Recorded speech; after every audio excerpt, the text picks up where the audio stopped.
Barefoot Gen, one of the most disturbing, horrific, and depressing animated movies I've ever seen. Why? Because this one is based on real-life events, and it does not hold its punches. The story follows a Japanese family during the end of World War II, and unfortunately for them, they live in the city of Hiroshima, one of the two cities that were on the receiving end of the atomic bomb. Now, it is one thing to read in a history book about the terrible events that transpired that day, but it's truly something else to see that horror through the visceral lens of animation from the perspective of someone who was there, and that was the case for Keiji Nakazawa, the creator of the Barefoot Gen manga and a survivor of Hiroshima. Folks, there are scenes and moments in this movie that I had to pause due to how difficult it was to stomach. But just knowing in the back of my mind that said events are based on real-life events, well, it hits different. This isn't a story about some fictional monster or some possessed animatronic.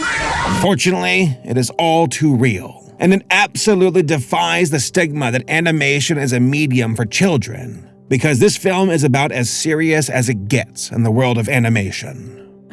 Take a good look around, little one. Look closely. You see, this is the war that killed your father. Remember it. And a short list of said horrific moments include the vaporization of women and children, hair falling out from atomic fallout, starvation, a family burning to death under the debris of their own home, people suffering from thirst, but dying after drinking contaminated water, and of course, the crushing emotions of people who are caught in the crossfires of war. They're all burning up. My family, burning.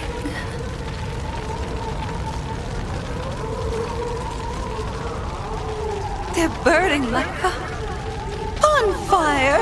Are you all right, Mother? Mother!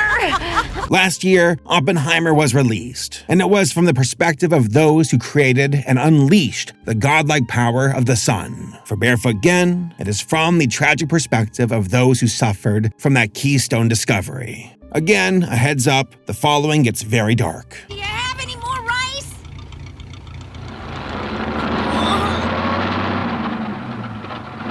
Now, in order to fully understand the magnitude of Barefoot Gen, some context is required about the events that led to it. Many have heard the name the Manhattan Project, possibly from Oppenheimer, but many within and outside the US don't really know the scope of what it meant, of what it did or accomplished. The Manhattan Project was conceived during the height of World War II, with its research and development undertaking it, aimed to produce the world's first atomic weapons. Spearheaded by the United States and supported by the United Kingdom and Canada, the project was under the astute direction of Major General Leslie Groves, a key figure in orchestrating the complex collaboration of scientific minds and military expertise. But at the helm of the Los Alamos Laboratory, a crucial hub within the Manhattan Project, was the eminent physicist J. Robert Oppenheimer, the aforementioned father of the atomic bomb. Oppenheimer's brilliant scientific mind and leadership were instrumental in the design and development of the atomic weapons that would be unleashed. The project involved the development of two main bomb designs, Little Boy and Fat Man. Now, I could break down the types that each bomb was, but the more important aspect is that the Little Boy utilized uranium-235, and the Fat Man utilized plutonium, both widely known and highly radioactive materials. The culmination of the Manhattan Project was the successful Trinity test on July 16, 1945, where, at the Alamogordo bombing and gunnery range in New Mexico, the world witnessed the first detonation of a nuclear device. This momentous event marked the successful realization of the scientific and engineering efforts of thousands of individuals involved in the Manhattan Project, and marked the day of Oppenheimer's famous quote.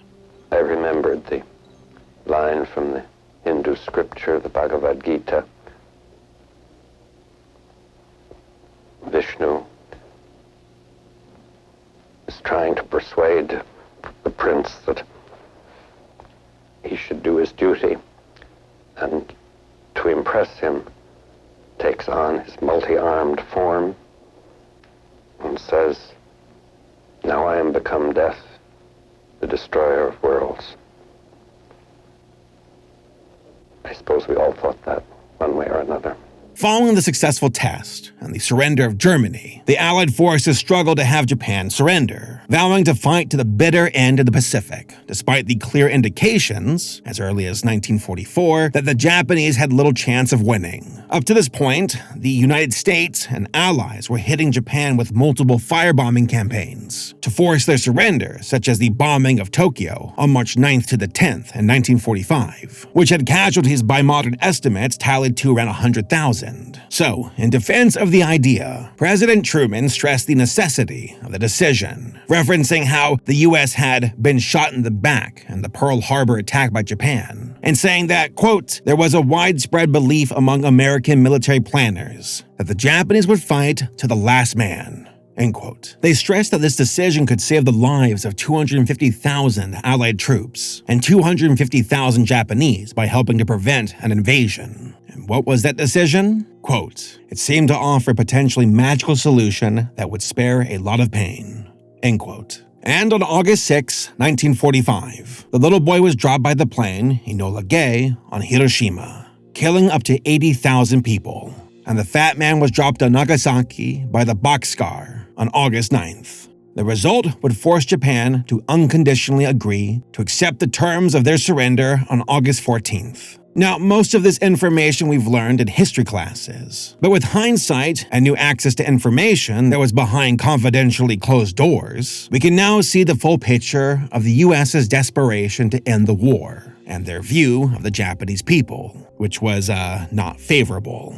But ignoring racist propaganda, the view of Japan was one of a total unified front, where they would fight to the last person. They had an indomitable warlike spirit, akin to the samurai culture of old, and were even preparing their women and children to fight with sharpened bamboo spears, in case the Americans ever invaded mainland Japan, making the bombing, in the US government's eyes, seem justified if it meant to stop more lives, especially their own soldiers, from being lost. But that is just the perspective of the Americans. But what about from the eyes of someone who personally was there? Ken!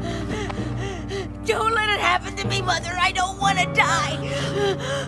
I don't want to die. There, my little one, you're not going to die. Do you hear? You're not going to die. Born on March 14th, 1939, in Nakaku, Hiroshima, Japan, Keiji Nakazawa's life was indelibly shaped by the tragic events that unfolded in his hometown during World War II. Nakazawa's existence bore witness to both the horrifying devastation of the atomic bombing of Hiroshima, where he found solace in the redemptive power of art, channeling his experiences into manga that would resonate with generations to come. Among his first works, born from his deep anger towards the bombing, was Koro Ami no Utae, or Struck by Black Rain. Black rain being reference to the soot and fallout of the nuclear blast, causing the rain to turn black. Struck by Black Rain introduced readers to a 10-chapter series around Hiroshima survivors, grappling with the cruel and unfair treatments during post-war Japan, depicting infuriating discrimination towards literal victims of the atomic blast that was both raw and sickening. And this wouldn't be the last depiction Nakazawa did. His most poignant expression of his own harrowing experience emerged in the form of Ore wa Mita, or I Saw It, in 1972. A story which served as a first-hand account of the horrors of Hiroshima from Nakazawa's eyes. In the summer of August 1945, Nakazawa was merely a young boy, with a father, pregnant mother, and a younger brother and sister when Hiroshima suffered the catastrophic impact of the atomic bomb. Trapped within the city during the fateful explosion, Nakazawa's family faced unimaginable loss. Most of his family members who had not evacuated became victims of the explosion, their lives tragically cut short, being trapped under the debris of their own home, with only his mother and his infant sister managing to survive, albeit to then face challenges from malnutrition and the insidious effects of radiation poisoning. All of this was detailed within I Saw It, with graphic detail of the effects of the radiation and loss of life that came from the bombing. However, I Saw It was primarily an autobiography manga that went very quickly through all the stages of Nakazawa's life, which even he admitted in his To the Readers. Quote, I Saw It as only one small part of the truth about the atomic bomb. End quote. So, for his magnum opus, Hadashi no Gen, or Barefoot Gen, he created a story that allowed him to fully delve into the intricacies of his own trauma by creating a character who could showcase all aspects of the horrors of the bombing. This monumental series spanned 10 volumes and centered on Gen Nakaoka, a character modeled after Nakazawa himself, through graphic detail and raw emotion. Barefoot Gen vividly portrayed the bombing and its haunting aftermath, going beyond recounting the physical devastation and delving into the societal consequences of Japanese militarization and the complexities of traditional family dynamics. This is where the discussion of the animated movie comes in, as taking the leap from picture to animation, the full animated horror of Gen's journey was there for all to see when released in 1983. It became part of a cycle of a dozen films about atomic bombs and nuclear warfare released around the same time, with Barefoot Gen putting a massive emphasis on Japan's perspective. And that perspective starts with the story beginning in Hiroshima in April of 1945. During the final months of World War II, we follow 6-year-old Gen Nakaoka and his family, Daikichi, his dad, Kimi, his pregnant mother, and his brother and sister, Shinji and Iko. The family lives in poverty and struggles to make ends meet, especially with Kimi falling ill due to malnutrition, all while the atmosphere around Japan's war efforts and the constant air raids create a tense atmosphere. Gen and his siblings do their best to support their mom and dad, helping with their dad's wheat fields and finding food for their mom. They continue to struggle, but try to remain optimistic. Gen himself is a scrappy street urchin type, picking fights and getting into antics, and doing all he can to be the strong big brother while taking care of his family. This opening act expertly weaves a solid persona that Japan put forth during the war period. From the family in poverty, living life and just scrapping by, to the jingoistic patriots, cheering on their soldiers to war. We see a very grounded yet uncomfortable reality that the Japanese citizen had to live through.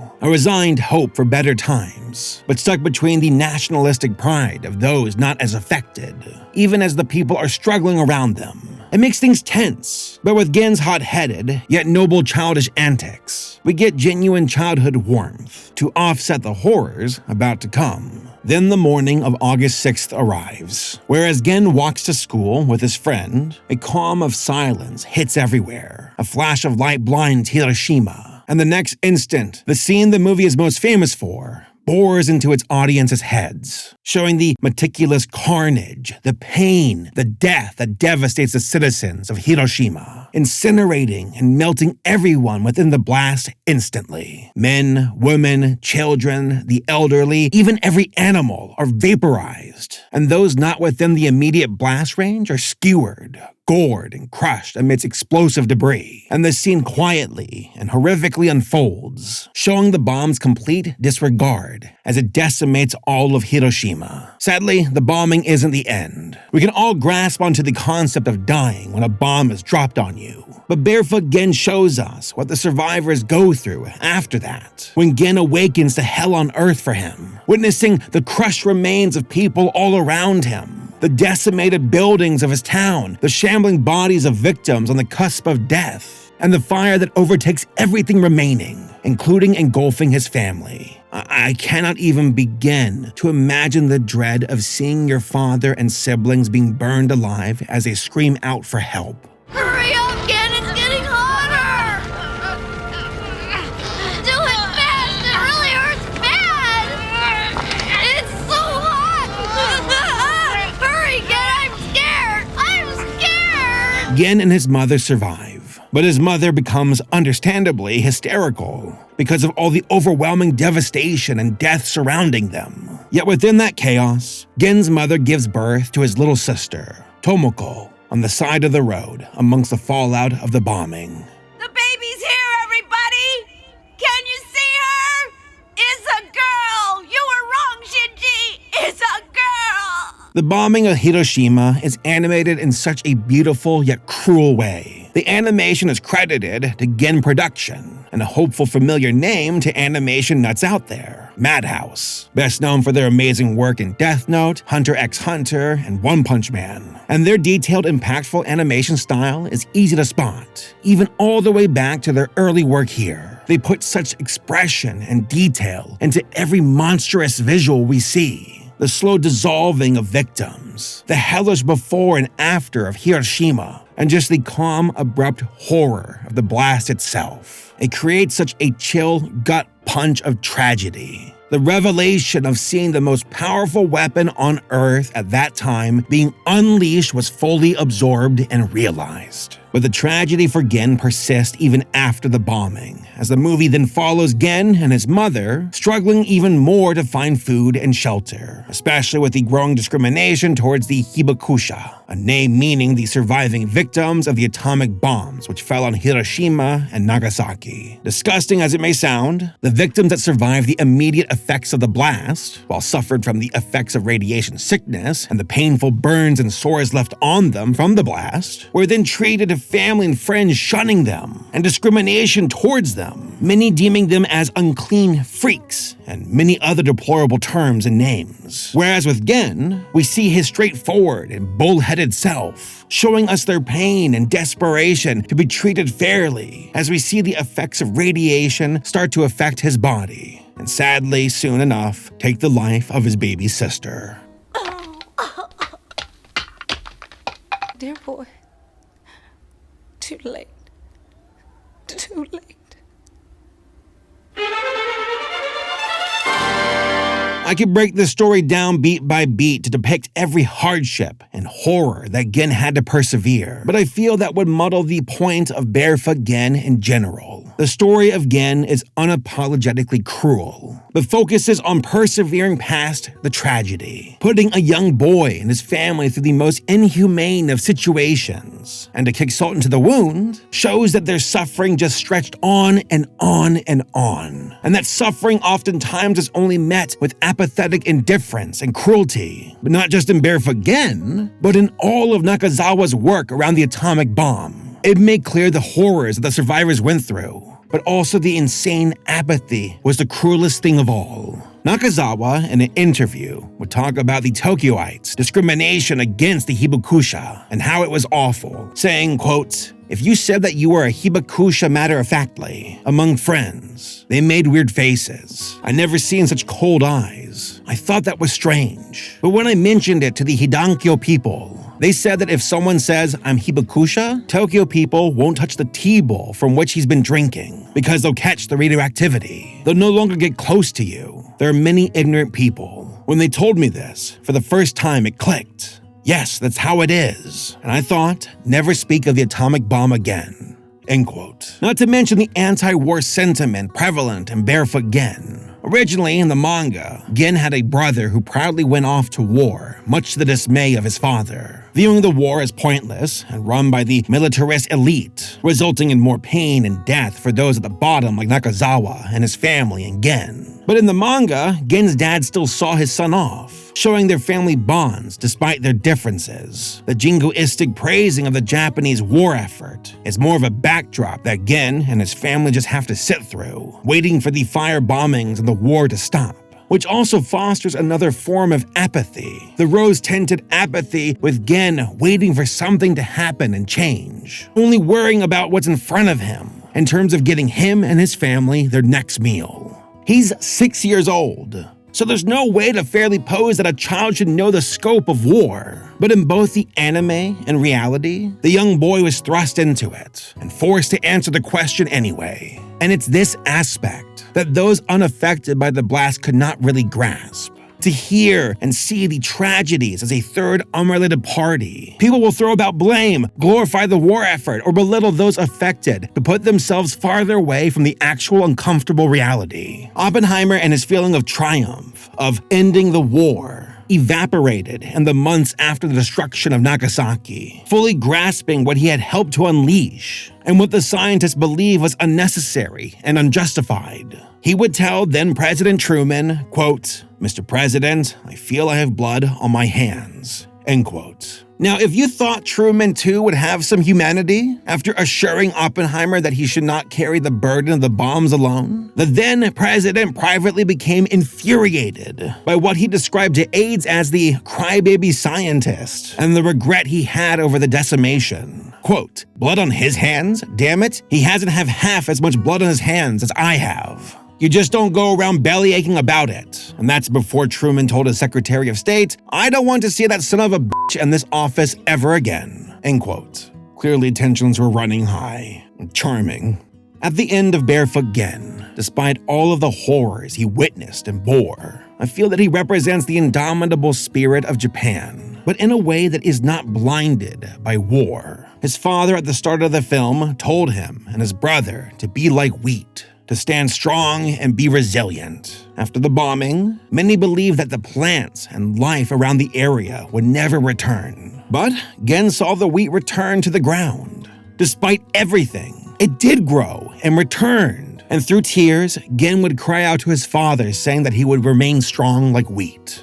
Despite the constant themes of the horrors and pains of war and the aftermath, in the face of all the hardships that Gen faces, the keynote of the story is his undying perseverance to survive and live. To live for his father, his siblings, so he can take care of his mother and little sister, and to live for himself. Though his traumas within the manga or the movies never slowed down, and he witnessed discrimination and apathy towards his suffering, and the jingoistic shaming from his fellow countrymen, Gen perseveres and remains resilient in the face of everything. And like Gen, Nakazawa did persevere, although he did face more uphill turmoil due to his radiation poisoning. Nakazawa would later move back to Hiroshima as the place to spread his ashes once he passed. It fits with the final words of Nakazawa that he had his wife write for him before he died on December 19th, 2012. Quote, Gen rushed through the world barefoot to end war and abolish nuclear weapons. So let's keep fighting for that. End quote. Persevering through the pain to live life and choose for oneself how to live it. And that is a very beautiful message from a very horrifying film. Keep living your life.